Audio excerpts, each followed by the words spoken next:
کہ اہل سنت پر پہرا تب ہی دیا جا سکتا ہے جب نظام اہل سنت کے ہاتھ میں ہوگا۔ تو نظام کی جو جد و جہد ہے یہ عبادت ہے، اور اس کو عبادت سمجھ کے اس کے اندر حصہ لینا چاہیے، اور عبادت سمجھ کے اس سلسلہ کے اندر اپنا کردار ادا کرنا چاہیے۔ اس سلسلہ میں رب ذوالجلال کا یہ وعدہ ہے، ان الذین آمنوا وعملوا الصالحات سیجعل لهم الرحمن ودا، کہ بے شک وہ لوگ جو ایمان لائے اور انہوں نے نیک کام کیے،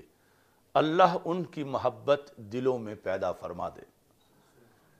اگر ایک طرف سے اس محبت کو نکالنے کے لیے حکومتیں، ایجنسیاں، ادارے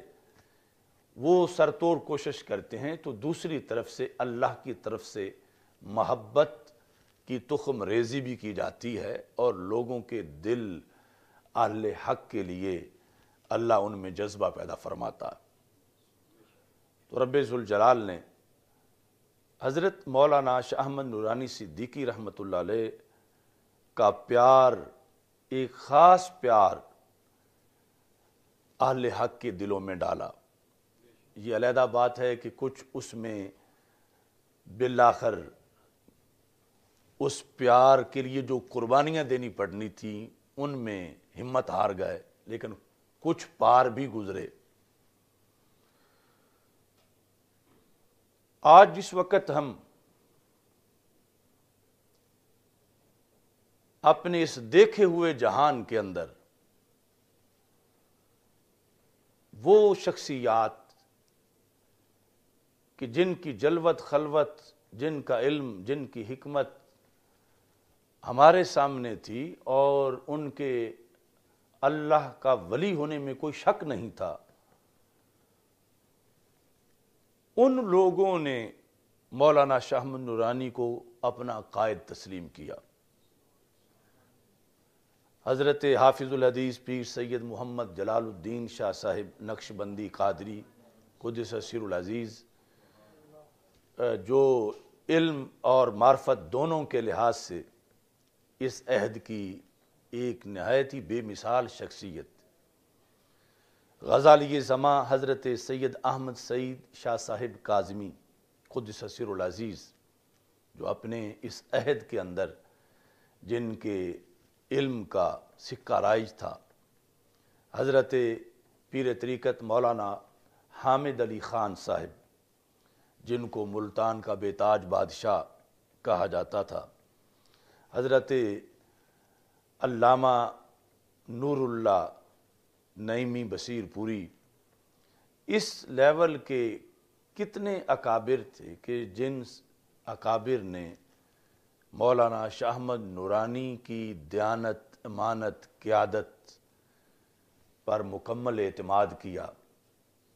یعنی اتنے ولیوں نے مل کر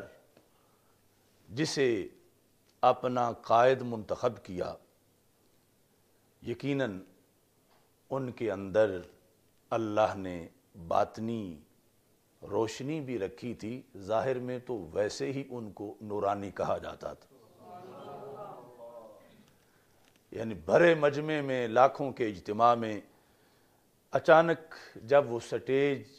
پر رونما ہوتے تھے تو خود بخود زبانوں پہ جیوے جیوے شاہ نورانی کے نعرے آ جاتے تھے۔ آج جب ہم تصور کرتے ہیں نفاست کا تصور کریں تو جس کی شخصیت سامنے آ جائے، شجاعت کا تصور کریں تو جس کی طرف دھیان چلا جائے، تلاوت کی طرف دیکھیں تو جو خیالوں میں آ بسے، شجاعت اور دلیری کا تصور کرنے سے جس کی طرف توجہ ہو جائے،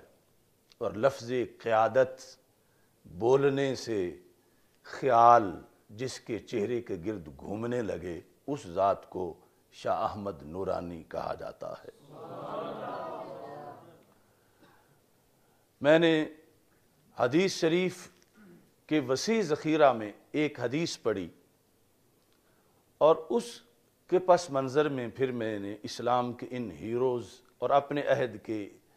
ان عظیم نفوس کو سمجھنا چاہا۔ رسول اکرم صلی اللہ علیہ وسلم کا یہ فرمان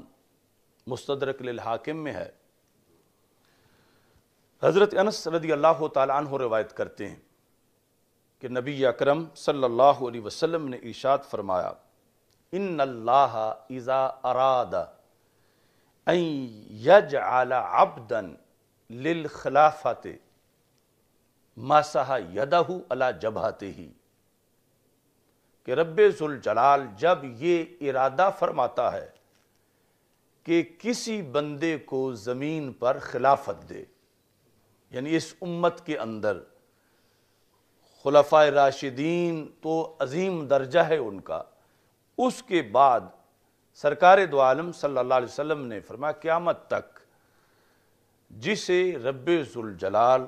قیادت، خلافت، امامت دینا چاہے امت کے اندر، مسح یدہ علی جبہتہ، تو رب ذوالجلال اپنا دست قدرت اس کی پیشانی پہ پھیرتا ہے۔ مسح یدہ علی جبہتہ، اللہ اس کی پیشانی پر اپنا دست قدرت جو اس کی شان کے لائق ہے وہ پھیرتا ہے، تو پھر کیا ہوتا ہے؟ فلا تقع علیہ عین الا احبتہ، تو پھر اس پیشانی پہ، اس چہرے پہ جو نظر پڑتی ہے، جو بھی ضد، حسد اور ہٹ درمی کے بغیر نظر اس چہرے پہ پڑے وہ ضرور اس سے پیار کرتی ہے۔ یعنی یہ حدیث کے الفاظ ہیں جو رسول اکرم صلی اللہ علیہ وسلم نے قیادت اور خلافت اور امامت کی جو ڈیوٹی قیامت تک امت میں نبھائی جائے گی اس کے لحاظ سے، یعنی لوگوں کے دلوں میں پیار اور محبت ڈالنے کا جو طریقہ ہے، تو رب ذوالجلال کی قدرت کا جہاں ہاتھ پھرا ہو وہ ایک عجیب نورانیت ہے۔ تو رسول پاک صلی اللہ علیہ وسلم فرماتے ہیں فلا تقع علیہ عین الا احبتہ، یعنی کلمات حصر ہیں کہ جو نگاہ بھی پڑتی ہے تو وہ پیار کرتی ہے۔ تو ہمارے دیکھے ہوئے جہان کے اندر اس حدیث کی روشنی میں ظاہر ہے کہ ہر زمانے کے اندر اس کے کچھ مصداق تھے، ہیں اور ہوں گے، لیکن جو جہان ہم نے دیکھا اکابرین کا، تو اس حدیث کے جو مصداق ہیں اس ماضی قریب کے اندر، ان میں سے ایک ممتاز مصداق جو نظر آنے والی ذات ہے وہ مولانا شاہ احمد نورانی صدیقی کی ذات ہے۔ میں خود بعض ایسے جو اجلاس تھے، میٹنگیں تھی، اس میں شریک ہوا کہ وہ لوگ جو اپنی اپنی جماعتوں کے بڑے نامور قائدین تھے اور پھر انہیں اپنی تنظیم سازی، اپنی جماعتی قوت، اپنے نظم و نسق اور اپنے نیٹ ورک پر بڑا گھمنڈ تھا، تو میں نے اجلاس کے اندر ان سب کو مولانا شاہ احمد نورانی کے سامنے ایک طفل مکتب کی طرح دیکھا۔ یعنی یہ اللہ نے ان کو شرف دیا تھا کہ وہ جس لیول کے اجتماع میں بیٹھے ہوں اسی میں ہی ممتاز نظر آتے تھے۔ اگر اسمبلی میں بولے ہیں، سینٹ میں ہیں یا اس سے باہر، تو دلیل، منطق اور استدلال کے ساتھ، اور پھر رب ذوالجلال نے ان کو مختلف زمانوں میں مہارت عطا کی تھی، اور سب سے بڑھ کر کردار کی پختگی، یعنی جب لوگوں کے ضمیر اقتدار کے بازاروں میں بکتے نظر آ رہے ہوں اور سیاست مفادات اور دنیاوی مفادات کا کاروبار نظر